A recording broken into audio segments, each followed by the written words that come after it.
queridos, a paz do Senhor Jesus. Podem tomar os seus assentos. Deus seja louvado pela bênção desta oportunidade, o privilégio que o Senhor nos dá de estarmos aqui reunidos nesse santuário para juntos servirmos a Ele com alegria. Eu quero desde já publicar aqui e registrar também os meus agradecimentos aos nossos coordenadores aqui, pastor Arão, pastor Kleberson, pastor Alex, pastor Gesaías, eu estou chamando o nome do cunhado, é o horário, é o fuso, que nos conferem esta oportunidade, cumprimentar cada um dos nossos coordenadores. É bom estar com vocês e é muito bom estarmos aqui com a nossa juventude, parte dela aqui representada por vocês, para buscarmos a presença do Senhor. Eu não acredito que outra razão te trouxe para cá, senão o desejo de ter mais de Deus, de conhecer mais de Deus, de receber das coisas que são de Deus. Eu não acredito que você tenha vindo aqui só por o pedido de alguém.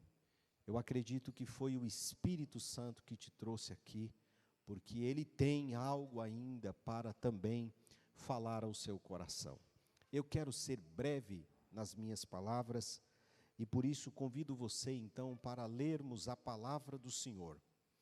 No livro do Êxodo, o capítulo de número 33 e o versículo de número 18.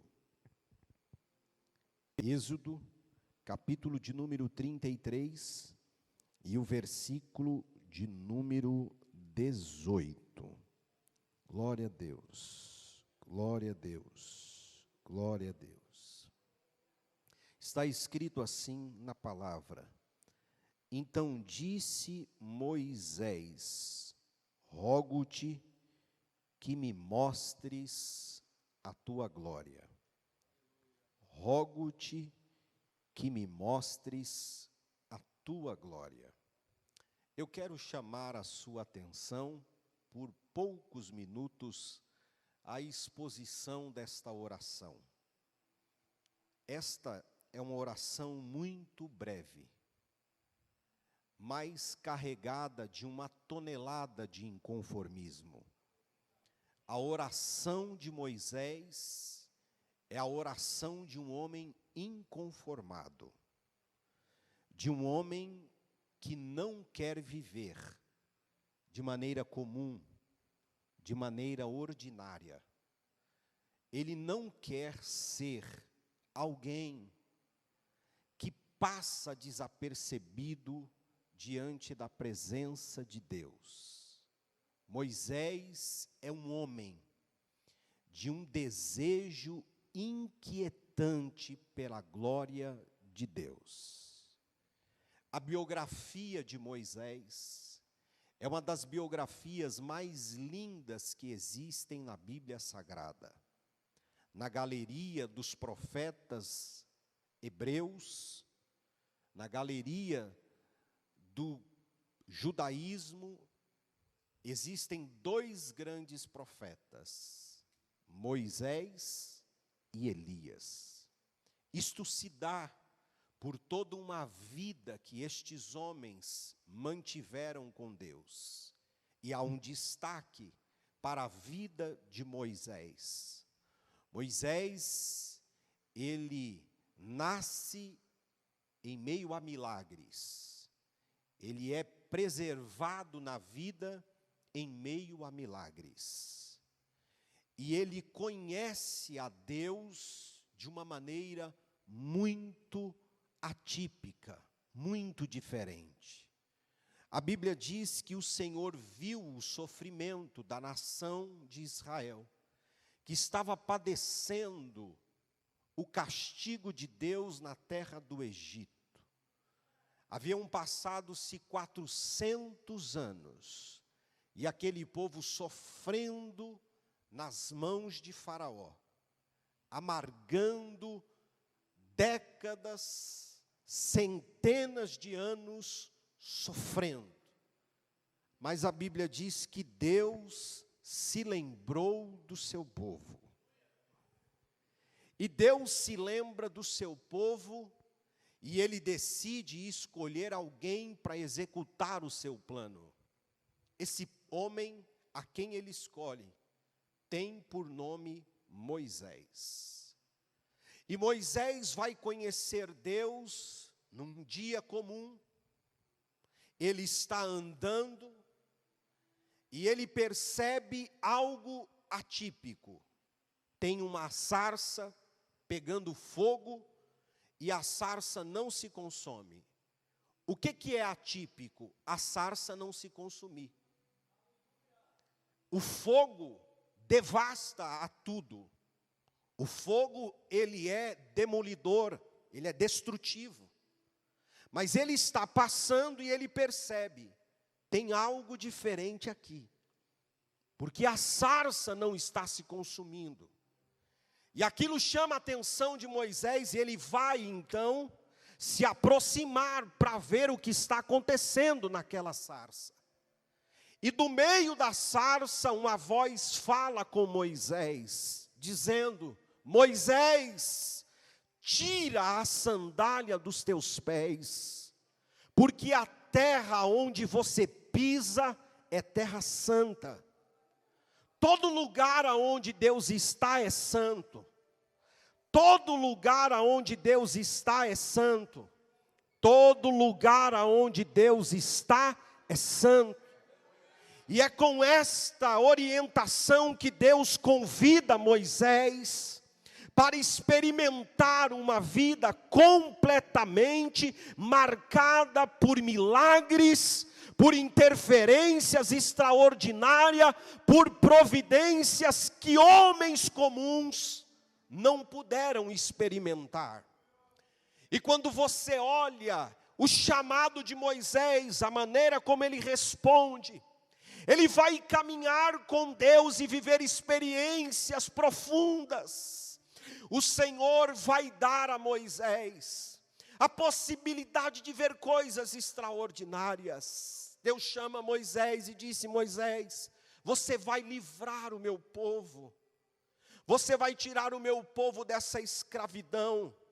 E Moisés, vocês conhecem todo o diálogo que ele tem com Deus. E Deus disse: vai, Moisés, porque eu vou ser com você. Diga para esse povo que eu sou, vai com você. E Moisés aceita o desafio. E é interessante que quando Moisés se posiciona, eu estou encurtando bem, porque o meu foco não é esse pormenor aqui, mas é só para que você tenha um acompanhamento de onde eu quero chegar. É só uma introdução. Moisés aceita esse desafio e Moisés então vai impor a vontade de Deus a Faraó. E vocês conhecem o que vai acontecer. Deus vai usar Moisés.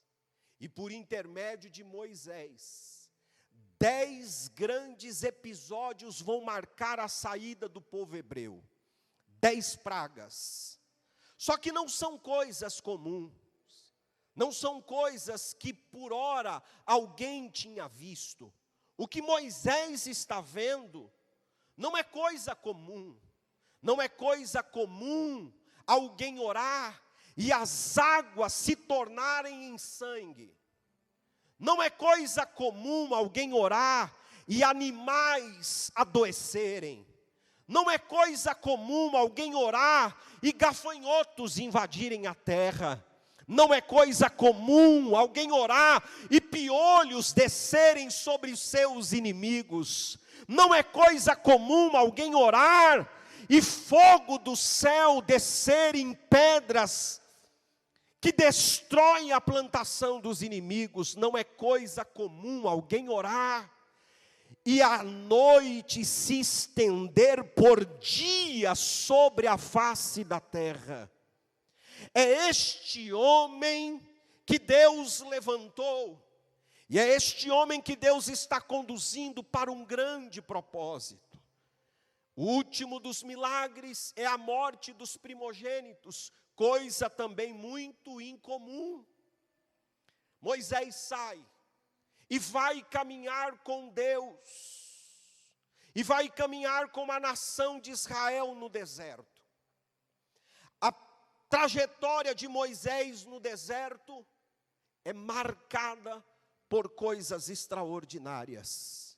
Deus chama Moisés e disse: eu vou acompanhar vocês, eu vou no meio de vocês, nada vai acontecer com vocês, eu irei adiante de vocês.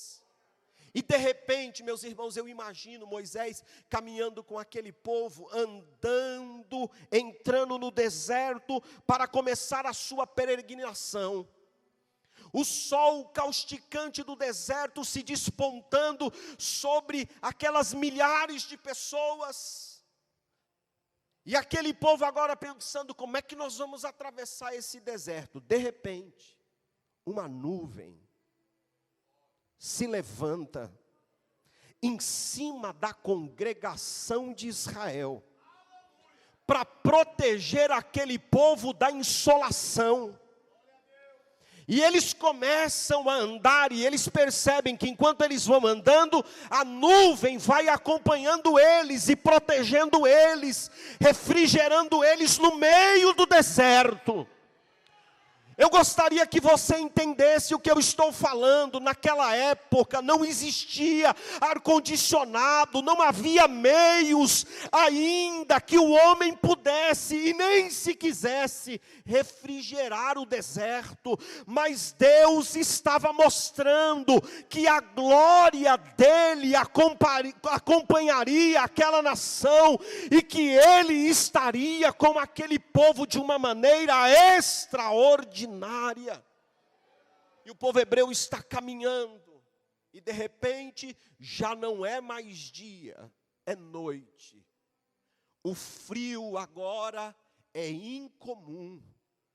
Os estudiosos dizem que o frio no deserto é abaixo de zero, é uma grande mudança de temperatura que ninguém pode resistir. Mas quando a noite vai chegando, eles também olham para cima, e de repente eles veem uma nuvem, agora de fogo,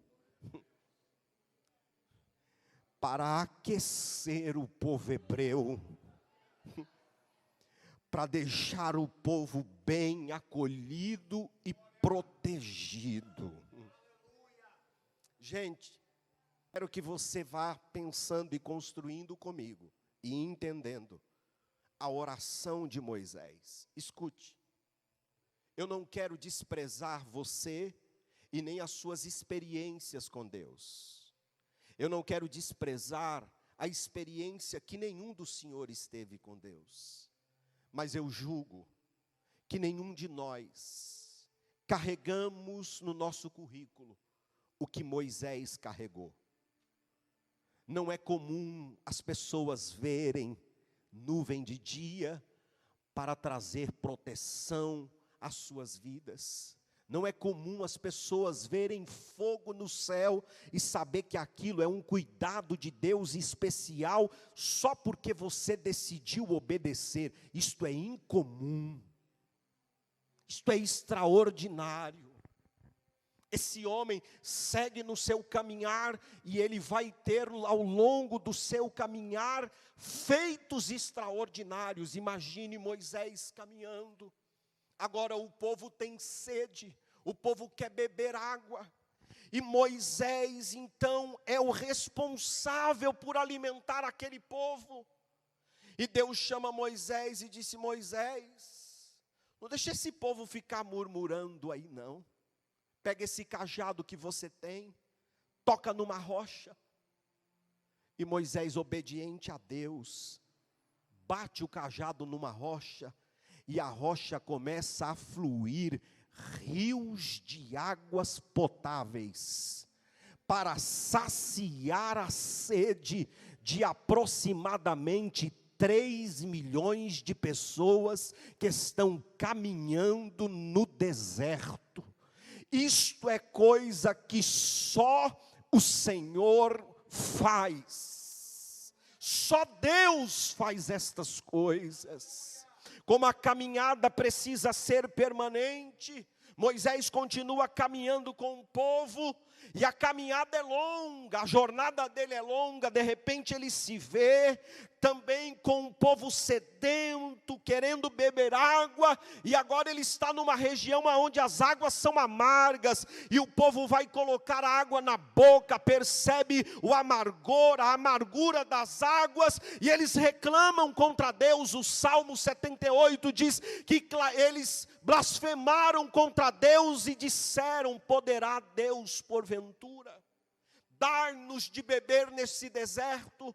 A Bíblia diz que Moisés, usado por Deus mais uma vez, adoçou as águas do deserto de Mara apenas com uma madeira, e aquele povo inteiro bebeu daquelas águas potáveis. Gente, eu não sei, mas isto não é comum. Isto é coisa de gente que está contemplando o extraordinário de Deus, a glória de Deus. É interessante que essa caminhada continua, e eu preciso avançar. Deus chama Moisés e diz: Moisés, eu quero falar com você. Eu quero instruir o meu povo. E eu preciso que você se consagre, que você vá ao monte. A Bíblia diz que Moisés então passa 40 dias e 40 noites em jejum no monte. E quando Moisés está lá no monte, a Bíblia diz que a glória de Deus desceu no monte Sinai.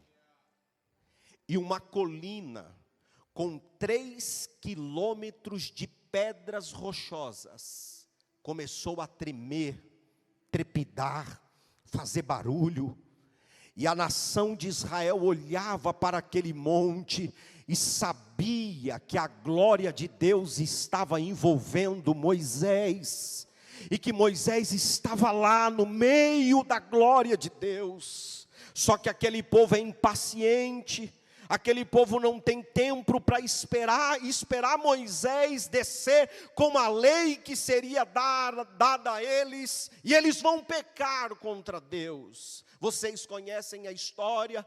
Eles dizem para Arão: Arão, nós não vamos esperar o Moisés não, nós queremos um Deus que fale conosco, não dá para esperar o Moisés. Construa para nós aqui um bezerro e vamos servir este bezerro. Arão cedeu à pressão e ele aceitou que o povo fizesse conforme o seu coração, e aquilo trouxe a ira de Deus. Deus falou com Moisés: desce daí, Moisés, porque o povo que você está trazendo está se corrompendo, está entrando na carnalidade lá embaixo. Desce agora, Moisés. E o Moisés desce, e quando ele vê aquela aberração, aquele povo ardendo em orgia, em sensualidade, em idolatria ao bezerro, ele vem com as pedras que ele acabou de receber de Deus e quebra aquelas pedras e chama aquele povo ao arrependimento. Chama os levitas e diz: quem é com o Senhor? E os levitas se apresentam para dizer: nós somos com o Senhor. E Moisés disse: nós precisamos reparar o dano. A Bíblia diz que eles pegaram uma espada, mataram 3.000 homens naquela noite. O povo ficou em pranto, ficou em luto, e Moisés ficou desesperado, e Moisés foi orar a Deus, porque o que ele estava vendo era um grande flagelo. Quando Moisés está orando a Deus, Deus se manifesta outra vez a Moisés e disse: Moisés, tem uma coisa, eu não vou mais com vocês não. Esse povo é resistente, este povo é rebelde, e se eu for com vocês, e eles terem esse comportamento outra vez, eles vão se espantar com o meu ódio, com a minha ira. Eles vão ser consumidos, por isso eu não vou mais com vocês, Moisés. Aí Moisés disse: não, Deus, não foi esse o trato não. O Senhor disse que o Senhor iria conosco, e o Senhor tem que ir conosco. Porque se o Senhor não for, nós não vamos sair daqui não. Nós queremos a tua presença. Nós queremos que o Senhor vá conosco. Nós não vamos sair deste lugar se o Senhor não for conosco. A Bíblia diz que Deus decide dialogar com Moisés. Aí Moisés chama Deus de novo para uma conversa. E aí Moisés faz esta oração que eu acabei de ler com vocês. Ele diz para Deus: Senhor, mostra-me a tua glória. Gente, o que Moisés está orando? Moisés viu a sarça se queimar no fogo e não se consumir. Moisés viu o mar vermelho se abrir. Moisés viu todas as pragas de Deus sobre o Egito. Moisés viu nuvem, coluna de fogo. Moisés viu milagres no meio do deserto. Moisés viu cordonizes cair na porta do povo de Deus. Se você ler comigo o capítulo de número 33, eu gostaria que você lesse o versículo de número 7. Êxodo, capítulo de número 33, o verso de número 7. Olha o que está escrito: ora, Moisés costumava tomar a tenda e armá-la para si, fora, bem longe do arraial, e lhe chamava a tenda da congregação. Todo aquele que buscava o Senhor saía à tenda da congregação que estava fora do arraial. Quando Moisés saía à tenda, todo o povo se levantava e ficava em pé, cada um à porta da sua tenda, e olhava a Moisés pelas costas, até entrar ele na tenda. Quando Moisés entrava na tenda, descia a coluna de nuvem, e ficava à porta da tenda, e o Senhor falava com Moisés. Assim todo o povo via a coluna de nuvem, que estava à porta da tenda, e todo o povo levantando-se, e se inclinavam cada um à porta da sua tenda. Preste atenção, o versículo de número 11. Falava o Senhor a Moisés face a face, como qualquer fala com o seu amigo. Depois tornava Moisés ao arraial, mas o jovem Josué, seu servidor, filho de Num, não se apartava da tenda. Preste atenção, o nível de relacionamento que Moisés tem com Deus. Preste atenção nas experiências que Moisés tem com Deus. Mas este homem, ele quer mais de Deus. Ele é um inconformado. Ele não quer ser alguém que conheça apenas Deus de manifestações externas. E disso ele conhecia muito bem. Ele conhecia o agir de Deus lá fora. Mas ele queria algo dentro do seu ser. Ele queria conhecer a glória de Deus. E a glória de Deus, preste atenção, são todos os atributos de Deus, manifesto de uma só vez. Eu creio que Moisés pôde conhecer a onipotência de Deus, o poder de Deus, quando ele chegou diante do Mar Vermelho. Ele contemplou uma fração da onipotência de Deus. Imagine, quem já foi aqui à praia, quem já esteve diante do mar, e viu aquela imensidão de águas, aquele oceano de águas.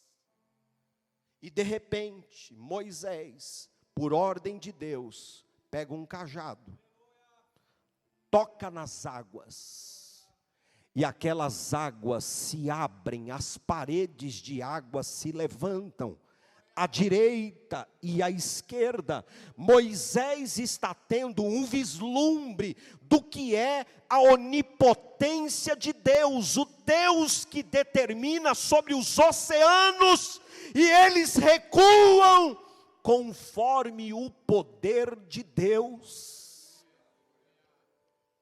Moisés, ele teve frações do conhecimento da onipotência de Deus, quando ele percebeu Deus cuidando dos adventos da natureza, para tirar o povo hebreu daquela terra. Só que Moisés, ele quer experimentar algo além disso. Moisés não quer só fogo sobre o altar. Moisés não quer só nuvem na sua tenda. Moisés quer conhecer a glória de Deus. E como esta oração de Moisés me desafia até hoje? Sabe por quê? Eu percebo que nós, irmãos, julgamos que conhecemos muito de Deus. Nós julgamos que sabemos muito sobre Deus, mas quem é Deus para você? Que experiência você já teve pessoal com Deus? Eu vou dizer para você, Deus é muito mais do que essas lágrimas que você chora no culto. Deus é muito mais do que um arrepio que nós sentimos no nosso corpo. Deus é muito mais do que um falar em línguas estranhas. Deus é muito mais do que eu colocar a mão sobre um enfermo e ele ser curado. Deus é muito mais do que eu orar por alguém e alguém ser batizado. A glória que Deus quer revelar a mim e a você, não é uma glória que pode ser medida, não é uma glória que pode ser administrada. Moisés queria algo que pudesse ir além de toda expectativa do coração humano. Moisés estava com o desejo de receber algo de Deus que ninguém ainda tinha experimentado. E olha que as experiências de Moisés não eram experiências qualquer. Moisés, a Bíblia diz que na sua tenda Deus sentava com ele e conversava com ele como um amigo fala com outro. Mas esse homem está aqui encerrando o livro do Êxodo dizendo: Senhor, mostra-me a tua glória. Mostra-me a tua glória. Deixe-me dizer, se você quer conhecer mais de Deus, você precisa se empenhar. Moisés passou 80 dias orando ao todo, para ter lampejos da glória de Deus. A glória que Moisés experimentou foi tão grande, porque a oração de Moisés foi: Senhor, mostra-me a tua glória. Deus entendeu o que Moisés estava pedindo para ele, e disse: Moisés, ninguém pode me ver. Se um ser humano me ver, ele será tomado de um espanto tão grande que ele vai morrer, Moisés. Mas eu gostei da sua petição. Vamos fazer um trato, Moisés. Eu vou me revelar a você de acordo com esta oração. Você vai subir ao monte, eu vou descer no monte. Você fica escondido atrás da penha. Eu vou passar na rocha e você vai me perceber. Quando eu passar na rocha, você vai ver o lampejo da minha presença. A Bíblia diz que Moisés ficou lá, esperando Deus passar. Quando Deus passou, a Bíblia diz que Moisés foi tomado de uma glória tão grande, que quando ele desceu do monte, os homens olharam para Moisés e disse: Moisés, tem algo errado com você, tem algo errado no seu rosto, o seu rosto está brilhando, a sua face está incomum. Moisés, nós estamos com medo daquilo que você está experimentando, ao ponto que Moisés teve que colocar um véu sobre o seu rosto, para esconder o seu rosto de tamanha glória que ele pôde experimentar. Agora deixe-me dizer, você precisa conhecer esse Deus, além das suas expectativas comuns. Você precisa conhecer este Deus, além de um culto de domingo e além de uma vigília. Eu quero dizer para você, que o que Deus quer mostrar para você vai muito além de uma vigília que vai até as 4 horas da manhã. Eu sei que eu deveria louvar você por esses feitos, mas isso não basta, porque o nosso Deus não é Deus só do de repente. O nosso Deus é Deus de constância. O nosso Deus é Deus daqueles que querem se envolver com Ele todos os dias e renunciar o mundo a cada dia. Preste atenção, você pode experimentar alguma coisa que ninguém ainda nunca experimentou, e eu vou dizer, isto não é prepotência, isso é sede de Deus. Só você sabe o vazio que a sua alma tem por Deus, e por isso você tem a obrigação de saciar a sua alma em Deus. Eu imagino a nação de Israel olhando Moisés, orando e dizendo: o que esse homem quer mais? O que esse homem quer mais? O que esse homem quer mais? E Moisés simplesmente dizendo: eu quero mais da tua glória, eu quero mais da tua glória, eu quero mais da tua glória, eu quero mais da tua glória. Gente, deixa eu dizer, eu quero mais da glória de Deus do que aquilo que eu experimentei neste culto. Eu quero mais da glória de Deus do que essas coisas comuns. Pare e pense comigo. A gente poder ter vislumbre do que é a glória de Deus. Você já imaginou o que é falar da glória de Deus? Falar da glória de Deus é falar dos atributos de Deus. Eu gosto do A.W. Tozer, quando ele fala sobre a infinitude de Deus. Já parou para pensar? E eu sei, sabe por que a gente não para pensar? Porque a gente está muito distraído.